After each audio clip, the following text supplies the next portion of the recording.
Well, our international affairs editor Philip Tell's with me here on set now. Philip, I mean, the phrase which came to my mind was loved by some but loathed by others.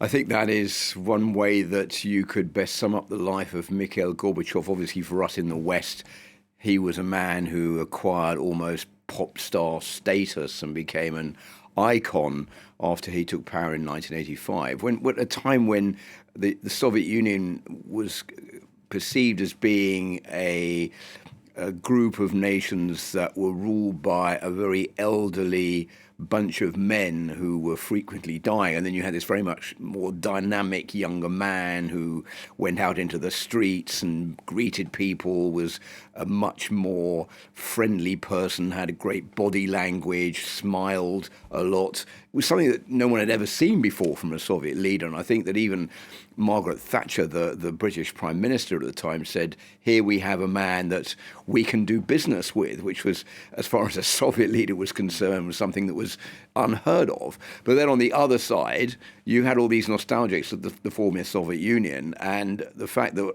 what Mikhail Gorbachev didn't do was to realize, with the speed of the reforms that he wanted to introduce, that the country couldn't keep up financially, and more people fell into poverty. There was less food available in the shops for people to buy, and he became really quite an outcast within his own country. And of course, it all ended with the collapse of the Soviet Union, and many people still hold that against him.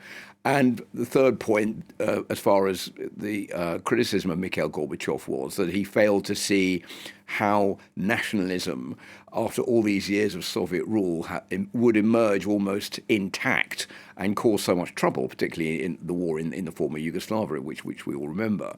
So where he got this iconic status in the West, he became quite a pariah in the former Soviet Union, where he was in charge.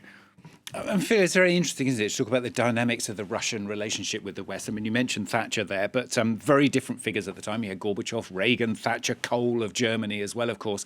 Nowadays, of course, we have Vladimir Putin. It's all so different, isn't it?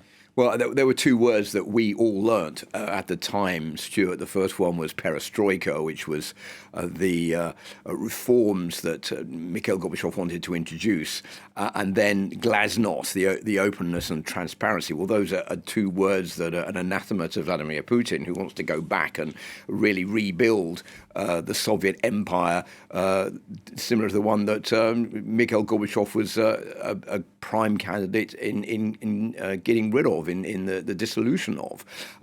It's true that at the time the world had many stronger leaders. I mentioned Margaret Thatcher. We had Ronald Reagan. There was a lot of suspicion about Mikhail Gorbachev when he first came to power while Ronald Reagan was president of the United States. But the two men became very friendly with each other and actually had quite a strong friendship at the end. And all of that, coupled with, I think, the courageousness of the leaders of the time to see that this was the right moment to move forward, to open up, to let the people take control. Mikhail Gorbachev not intervening in the fall of the Berlin Wall in 1989, which was really masterminded by Helmut Kohl, the West German chancellor at the time. This is something that today could not happen. There's no talking going on between Vladimir Putin and Joe Biden.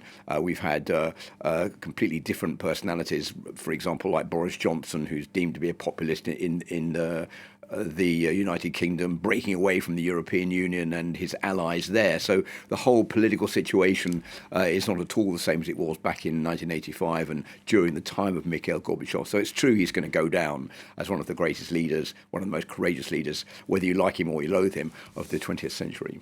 Philip, thanks very much, Philip Tell, international affairs editor there.